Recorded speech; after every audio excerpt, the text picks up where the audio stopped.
श्री परमात्मने नमः। श्री रामचरितमानस अध्याय उत्तरकांड पेज 912 आगे।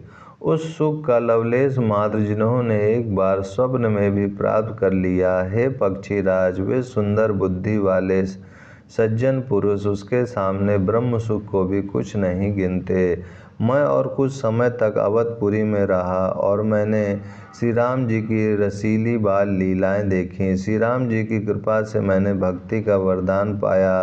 तदंतर प्रभु के चरणों की वंदना करके मैं अपने आश्रम पर लौट आया। इस प्रकार जब से श्री रघुनाथ जी ने मुझको अपनाया, तब से मुझे माया कभी नहीं व्यापी। श्री हरि की माया ने मुझे जैसे नचाया, वह सब गुप्त चरित्र मैंने कहा। हे पक्षीराज गरुण, अब मैं आपसे अपना निजी अनुभव कहता हूँ। वह यह है कि भगवान के भजन बिना कलेश दूर नहीं होते।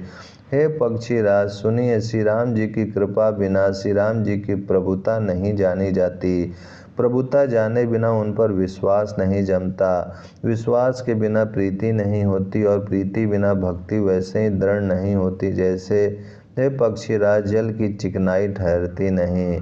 गुरु के बिना कहीं ज्ञान हो सकता है अथवा वैराग के बिना कहीं ज्ञान हो सकता है। इसी तरह वेद और पुराण कहते हैं कि श्री हरि की भक्ति के बिना क्या सुख मिल सकता है। हे तात, स्वाभाविक संतोष के बिना क्या कोई शांति पा सकता है। चाहे करोड़ों उपाय करके पच पक्ष मरिए, फिर भी क्या कभी जल के बिना नाव चल सकती है। संतोष के बिना कामना का नाश नहीं होता और कामनाओं के रहते स्वप्न में भी सुख नहीं हो सकता। और श्री राम के भजन बिना कामनाएं कहीं मिट सकती हैं। बिना धरती के भी कहीं पेड़ उग सकता है। विज्ञान तत्वज्ञान के बिना क्या समभाव आ सकता है। आकाश के बिना क्या कोई अवकाश पोल पा सकता है। श्रद्धा के बिना धर्म का आचरण नहीं होता। क्या पृथ्वी तत्व के बिना कोई गंध पा सकता है। तप के बिना क्या तेज फैल सकता है। जल तत्व के बिना संसार में क्या रस हो सकता है।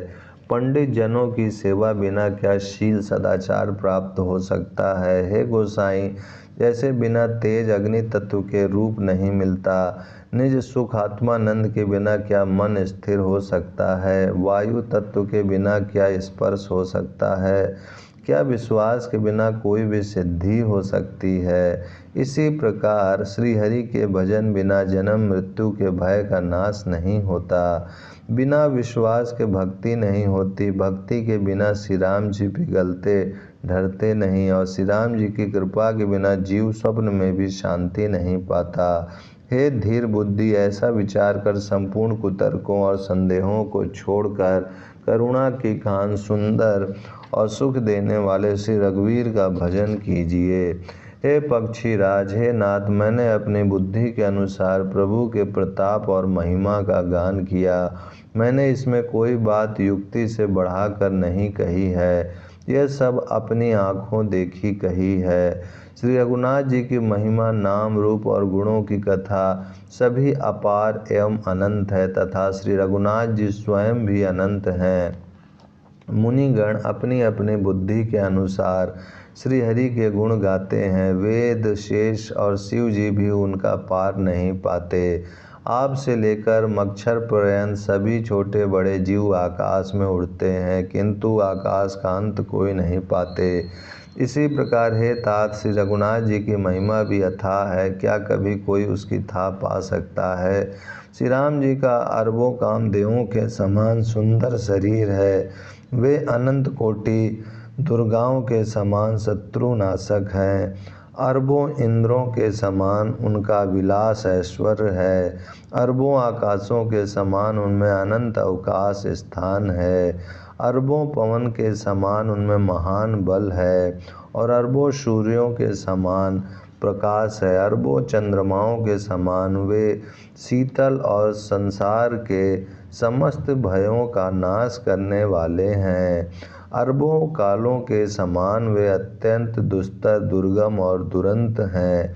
वे भगवान अरबों धूमकेतुओं, पुच्छल तारों के समान अत्यंत प्रबल हैं।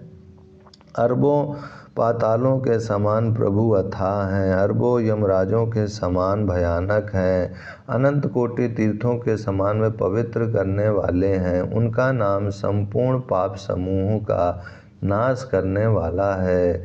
श्री रघुवीर करोड़ों हिमालयों के समान अचल स्थिर हैं और अरबों समुद्रों के समान गहरे हैं। भगवान अरबों कामधेनुओं के समान सब कामनाओं इच्छित पदार्थों के देने वाले हैं। उनमें अनंत कोटि सरस्वतियों के समान चतुरता है, अरबों ब्रह्माओं के समान सृष्टि रचना की निपुणता है। वे करोड़ों विष्णुओं के समान पालन करने वाले और अरबों रुद्रों के समान संहार करने वाले हैं। वे अरबों कुबेरों के समान धनवान और करोड़ों मायाओं के समान सृष्टि के खजाने हैं। बोझ उठाने में वे अरबों शेषों के समान हैं। अधिक क्या जगदीश्वर प्रभु श्री राम जी सभी बातों में सीमा रहित और उपमा रहित हैं। हे श्री राम जी उपमा रहित हैं, उनकी कोई दूसरी उपमा है ही नहीं। श्री राम के समान श्री राम ही हैं, ऐसा वेद कहते हैं।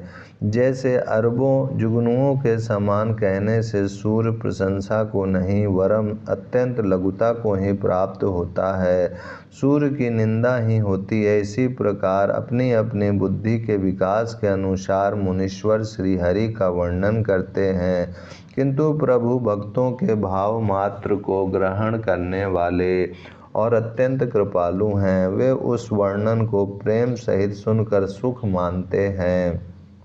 श्री राम जी अपार गुणों के समुद्र हैं, क्या उनकी कोई था पा सकता है।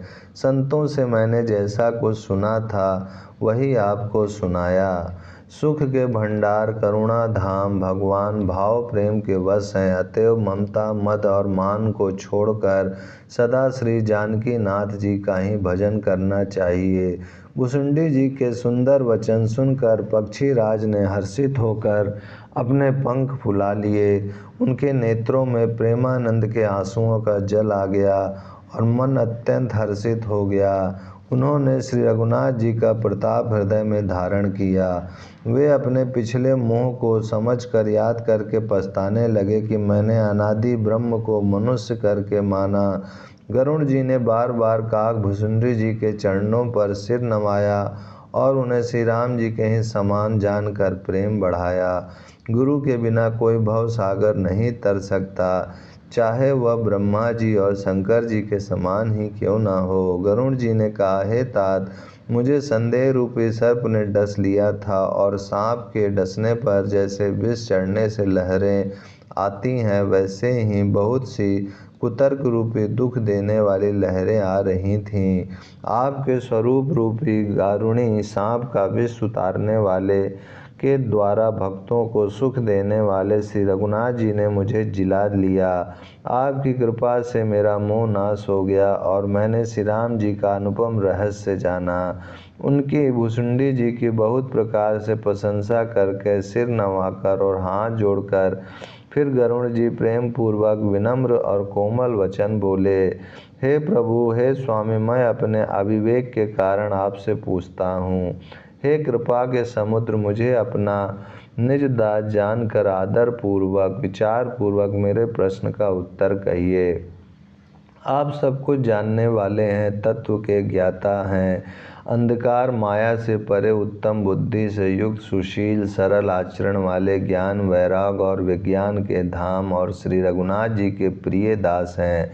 आपने यह काक शरीर किस कारण से पाया? हे तात, सब समझाकर मुझसे कहिए। हे स्वामी, हे आकाशगामी, यह सुंदर रामचरितमानस आपने कहाँ पाया, सो कहिए। हे नाथ, मैंने शिव जी से ऐसा सुना है कि महाप्रलय में भी आपका नाश नहीं होता और ईश्वर शिव जी कभी मिथ्या वचन कहते नहीं। वह भी मेरे मन में संदेह है, क्योंकि हे नाथ, नाग मनुष्य देवता आदि चर अचर जीव तथा यह सारा जगत काल का कलेवा है। असंख्य ब्रह्मांडों का नाश करने वाला काल सदा बड़ा ही अनिवार्य है। ऐसा वह अत्यंत भयंकर काल आपको नहीं व्यापता, आप पर प्रभाव नहीं दिखलाता, इसका क्या कारण है? हे कृपालु, मुझे कहिए। यह ज्ञान का प्रभाव है या योग का बल है। हे प्रभु, आपके आश्रम में आते ही मेरा मोह और भ्रम भाग गया। इसका क्या कारण है? हे नाथ, यह सब प्रेम सहित कहिए। हे उमा, गरुण जी की वाणी सुनकर काकभुसुंडी जी हर्षित हुए और परम प्रेम से बोले, हे सर्पों के शत्रु, आपकी बुद्धि धन्य है, धन्य है। आपके प्रश्न मुझे बहुत ही प्यारे लगे। आपके प्रेम युक्त सुंदर प्रश्न सुनकर मुझे अपने बहुत जन्मों की याद आ गई। मैं अपनी सब कथा विस्तार से कहता हूँ। हे तात, आदर सहित मन लगाकर सुनिए। ओम शांति शांति शांति।